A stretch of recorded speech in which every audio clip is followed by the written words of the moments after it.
this is my brother's mountain bike. It's a 2013 Trek Wahoo 29er.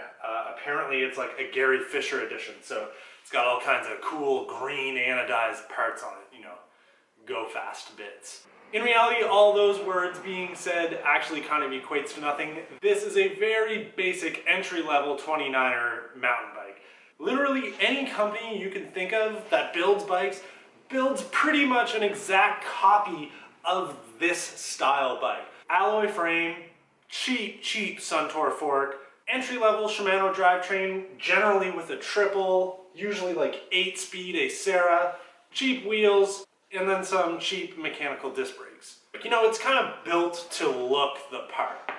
Now my brother bought this bike brand new in 2013 for like, I'm fairly certain it was like $600. And in that time, he's really gotten quite a bit of use out of it. He's done everything on it. He's used it to ride some pretty intense trails out in Hillsborough. He has done a mountain bike marathon on it, a 40-kilometer mountain bike marathon race. He's ridden it on the road, he's commuted on it. He's really done pretty much everything that you could possibly think of with a bicycle on this particular model.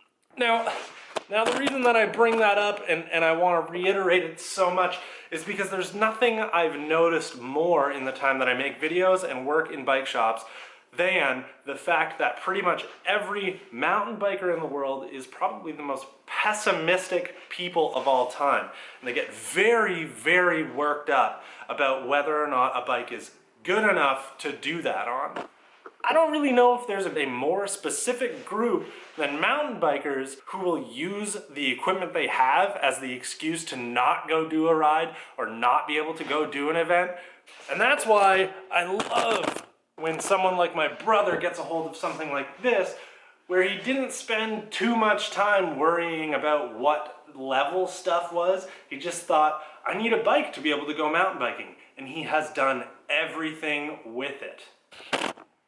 And I just want that to kind of sink in to those of you who are beginner mountain bikers who have bought a bike at this level, who are watching this video, looking for upgrades on their bike because you think that you need them to do a certain thing. Yes, upgrades definitely make riding a little bit nicer, but do not let the level of your bike keep you from going and doing something. That's what I want to say before I really jump into this. Now, with that said, the title of this video, of course, is Upgrading My Brother's Cheap Entry-Level Mountain Bike, or something along those lines. I'll refine it later.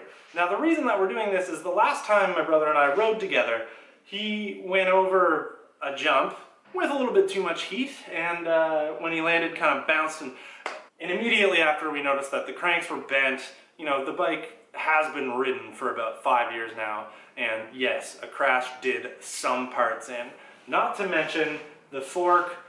Well, these forks definitely have a bit of a shelf life when you actually ride the bike quite a bit, and they do wear out. So today I'm going to go over this bike quite a bit with a lot of different upgraded parts to bring it to that next level. So here's what I'm putting on it.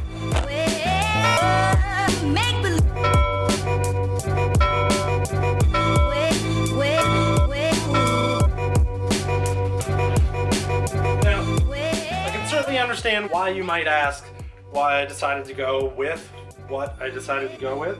And there really isn't anything more to it than I know these parts, I've used them on a lot of builds, and I know they don't break the bank. Now, let's be totally honest, not a lot of people are going to be doing this all in one go like we are. This is something that in reality should have been done little by little.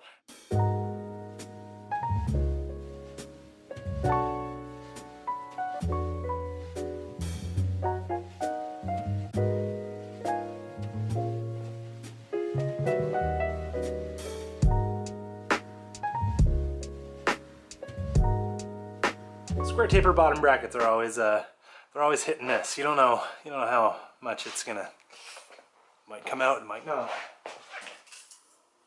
Oh, super loose, no problem. Okay, so now that everything is apart, which takes always no time whatsoever. This is a pretty perfect time to actually like put some effort into cleaning this bike. Lots of dirt caked on there.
So here it is. This is the complete build. This is what it looks like after everything that I've put on it. You'll have to excuse the costume change and the different glasses and everything. It's a different day. This took more than one day. I had to do a couple extra things to it. Now there's no doubt that this is a significant jump in quality over what the original build of the bike was. In fact, this is comparable, if not arguably better than the cross-country bike that I ride, which is a carbon felt 9.6, built somewhat similarly, but with more beat-up wheels, worse brakes, and a far more terrible fork. So, slightly jealous of this machine over here. Now, for the sake of trying to like wrap this video up and possibly like driving some extra points home, I really want to bring this home by breaking down the choices that I made in the order of what I feel was the most important upgrade-wise. So the number one thing, in my opinion, when it comes to upgrading some entry-level mountain bikes like this, I just have to say that hydraulic disc brakes are kind of the way to go. Now, while you can certainly ride anywhere with a slightly weaker mechanical disc brake, there's just something not that fun about like mashing on your levers with all four fingers and not having that total feeling of control. There's just something kind of unpleasant about that feeling. Acquiring and setting up a set of hydraulic brakes for one finger braking is the easiest way to allow for more thought to go into line choice than it is for like, you know, muscling mechanical brake levers shut. Hydraulic disc brakes can be found in the used market for minimal amounts of money. And on top of that, you can find a brand new pair of Tektro Aruga hydraulic disc brakes on eBay for like 39 Canadian dollars. So even cheaper for you Americans. Yes, there are definitely different levels of hydraulic disc brakes on the market. Some are better than others, but all of them are better than a mechanical disc brake. So in my opinion, go out and find a brake that suits your budget and enjoy a major change in the way that you're able to go ride your mountain bike. Now the second thing that I would actually take the time to go into upgrading on one of these is the fork. Now the fork that was on here was, put politely, very heavy, quite flexible, clunky, and overall underperforming.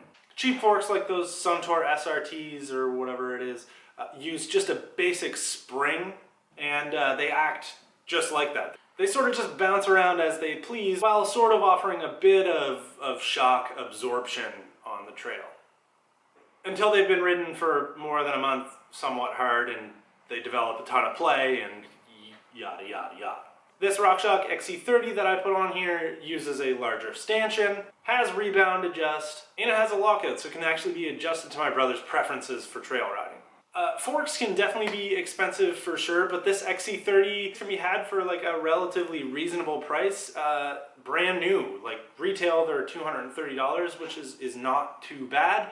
Deals can definitely be had in the used market as well, from people who are like upgrading from their XC30 on their bike that they bought to something more expensive, and you could probably swoop in and grab something like this for even less. So definitely keep your eyes peeled to find something in the used market. Immediately when I got on this bike with this new fork on it, it instantly felt a hell of a lot more sturdy, and I can tell for sure that it's going to help dampen a lot of the roughness of a lot of the trails around here. It's just well worth it.